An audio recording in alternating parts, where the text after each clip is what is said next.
마태복음 19장 1절에서부터 12절까지입니다. 소설 인용의 집을 쓴 입센이 이런 말을 했습니다. 결혼이라고 하는 거친 파도를 헤쳐나갈 나침반은 아직도 발견된 적이 없다. 결혼이라고 하는 것은 그렇게 불명확하고 또 힘든 것이다 하는 겁니다. 서양 속담에 바다에 가려고 하면 한 번 기도하고 결혼하려고 하면 3번 기도하고 결혼하라, 그런 말도 있습니다. 또 유명한 철학자인 키엘케고르는 결혼하라, 그리하면 후회할 것이다. 결혼하지 아니하면 그래도 후회할 것이다. 어떻든 남녀가 만나서 결혼해서 이 한평생을 살아가는 건 정말 어려운 일입니다. 하나님의 특별한 돌보심이 필요하고 또 성경적인 분명한 결혼관이 분명히 있어야 된다 하는 겁니다. 예수님께서 그동안에 갈릴리를 중심으로 사역을 하시다가 베레아 지역을 지나서 예루살렘으로 가시는 가운데 베레아로 가고 계실 때에 바리새인들이 예수님에게 찾아와서 예수님을 시험하려고 묻습니다. 이렇게 말합니다. 어떤 이유가 있어야 아내를 버릴 수 있습니까? 버린다는 말은 이혼한다는 말입니다. 이혼 문제는 예수님 당시도 있었고 지금도 있습니다. 그리고 이것은 그 시대나 지금이나 대단히 민감한 문제입니다. 예수님 당시에 헤롯 안티파스, 헤롯 대왕의 세 아들들 가운데도 굉장히 포악한데 그 헤롯 안티파스가 자기 아내를 버리고 그 동생이 헤롯 빌립이거든요. 그 헤롯 빌립의 아내를 빼앗아 가지고 동거 생활을 하는 그런 일이 있었습니다.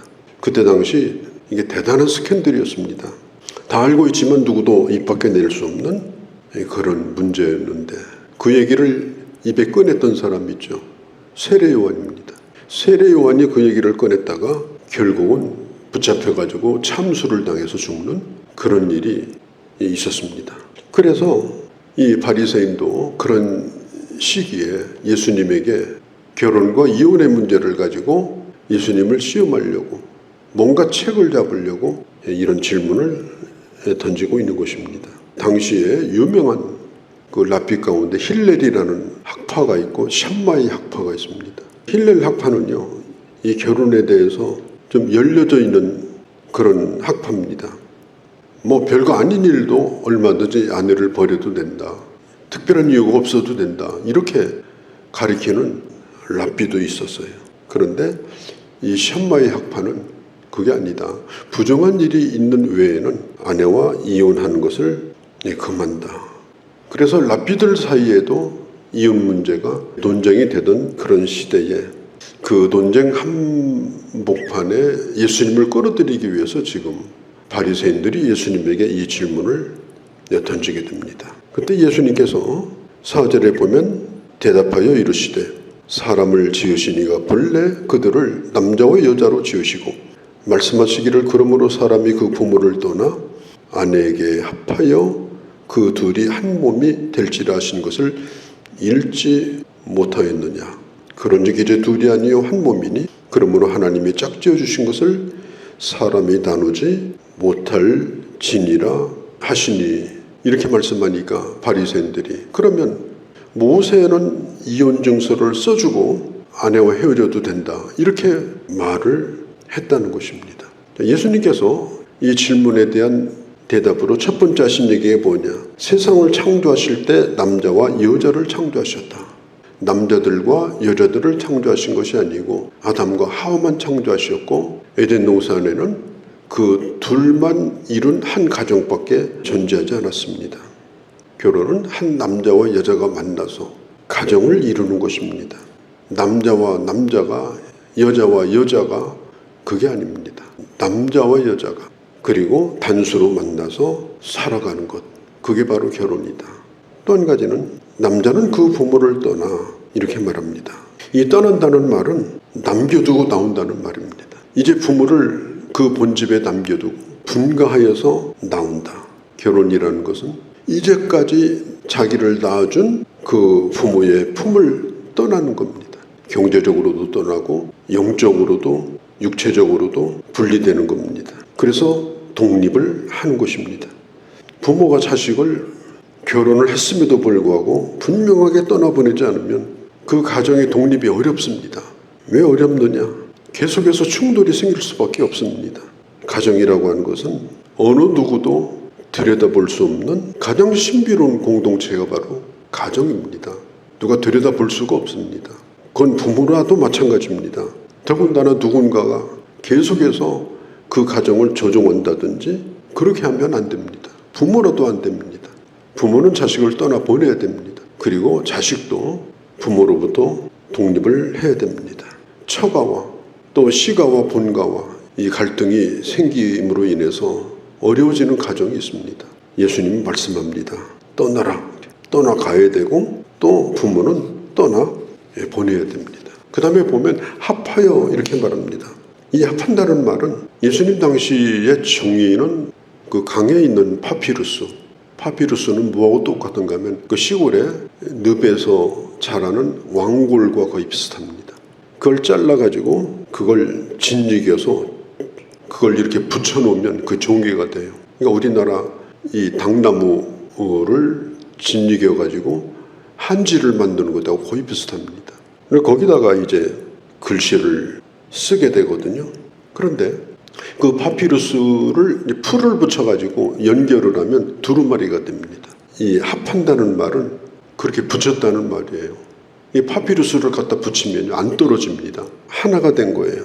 만일 그걸 인위적으로 분리시키려고 하면요 찢어집니다. 한쪽도 온전한 게 없어요. 양쪽이 다 찢어버리고 맙니다. 결혼이라고 하는 것은 두 사람과의 관계이기도 하고 또 두 사람 사이에 또 자녀가 존재하기도 하고 그래서 양쪽이 찢어지면 둘 다 상합니다. 또 그 안에 속해 있는 자녀들은 뭐 말할 길이 없습니다. 부부는 몇 천이냐 0천입니다. 어떻게 보면 내 자신과 내가 천수가 없는 것처럼 부부도 마찬가지다. 그래서 내가 찢어지게 되면 결국은 모든 것이 다 깨어져 버리고 만다. 그게 합한다는 말이요. 또 그걸 찢는 것이 바로 헤어진다는 말입니다. 이게 대단히 심각한 겁니다. 그러니까 짝지어 주셨다 이렇게 말하죠. 이 짝지어 주셨다는 말은 이게 짐승의 짝짓기 행동을 의미하는 게 아닙니다. 이 단어는 이 본래 성경 헬라어로 한 몽에 안에 두 마리의 짐승이 한 방향을 향해서 가는 걸 의미해요. 그게 짝짓는다는 의미입니다. 우리가 인생을 혼자 멍에 메고 가면 얼마나 힘들겠어요. 밭 가는 것도 힘들고 혼자 걸어가는 것도 힘들고 그런데 동료가 생겨가지고 멍에를 함께 지게 됩니다. 그리고 일생을 같이 가는 거예요. 걸음걸이를 같이 맞춰가지고 뜻을 같이 하고 이렇게 가면 얼마나 행복하겠어요. 그런데 이 멍에가 들썩거리고 잘 안 맞고 한 사람에게 멍에를 다 짊어져 버리고 자기는 책임도 안 지고 이렇게 하게 된다면 이것은 굉장히 힘든 것이다. 짝지어 준 것을 나눌 수가 없고 이것은 합한 것이다. 그 다음에 보면 나누지 못할 것이다 이랬습니다. 나누지 못할 것이다. 이것은 이혼을 의미하는 것입니다. 나눈다라고 하는 말은 비정상적인 걸 의미해요. 정상은 나눠지지 않은 것을 의미합니다. 자, 바리새인들이 이렇게 물어요. 그럼 모세는 증서를 써주고 이혼을 하라고 하지 않았느냐?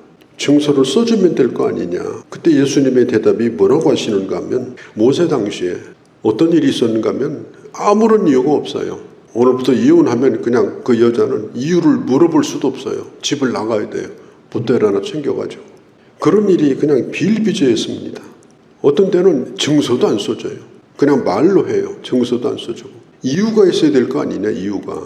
그렇게 하다가 쫓아냈다가 또 감정이 누그러지면 아무 일 없다는 듯이 여자를 또 불러들입니다. 이런 일이 반복되니까 모세가 하는 얘기가 여자를 내보내려면 증서를 써라.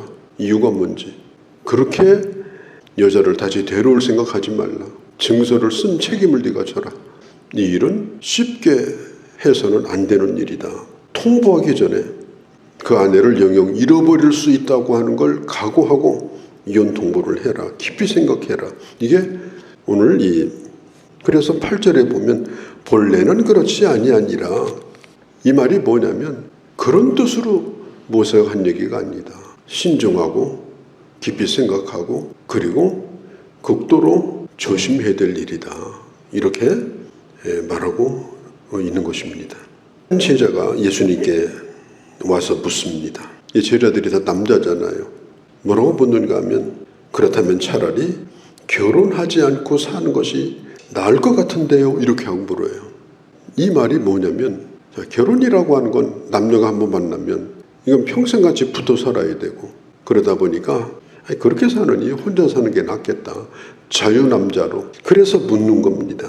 예수님의 말씀은 결혼은 에덴 동산에 남녀를 지으시고 최초로 인간 역사에 세우신 공동체가 이 공동체를 이루는 예식이 바로 결혼이다. 또 인위적으로 이것은 찢어놓을 수가 없는 것이다. 결혼은 매이는 거기 때문에 서로에게 매이는 겁니다. 경제적으로도 매이고 시간적으로도 매이고 육체적으로도 매이고 또 책임도 서로 매이게 되고 그러기 때문에 그 멍에를 지는 것이 힘들다면 결혼하지 않을 수 있다. 그러나 결혼하면 매이는 것을 자유로 여겨야 된다. 자유는 뭐냐? 상대방에게 매여 사는 것이 자유지 상대방으로부터 벗어나는 게 자유가 아니다. 그걸 오늘 성경이 우리에게 가르쳐주고 있습니다. 결혼의 의미에 대해서 말씀하신 주님의 말씀을 깊이 묵상하고 아름답게 가정을 이루어가는 그런 우리 모두가 되어주시기를 바랍니다. 거룩하신 우리 아버지, 바리새인들은 또 한 번 예수님을 시험하고자 그 시대의 남자들이 쉽게 이 여자들을 버렸던 그런 문제를 가지고 와서 질문을 던졌을 때 결혼의 원리에 대하여 특별히 이 이혼에 대한 논쟁을 우리 주님은 하나님의 뜻이 무엇인지 성경적으로 우리에게 풀어주신 것을 다시 한번 저희도 보게 됩니다.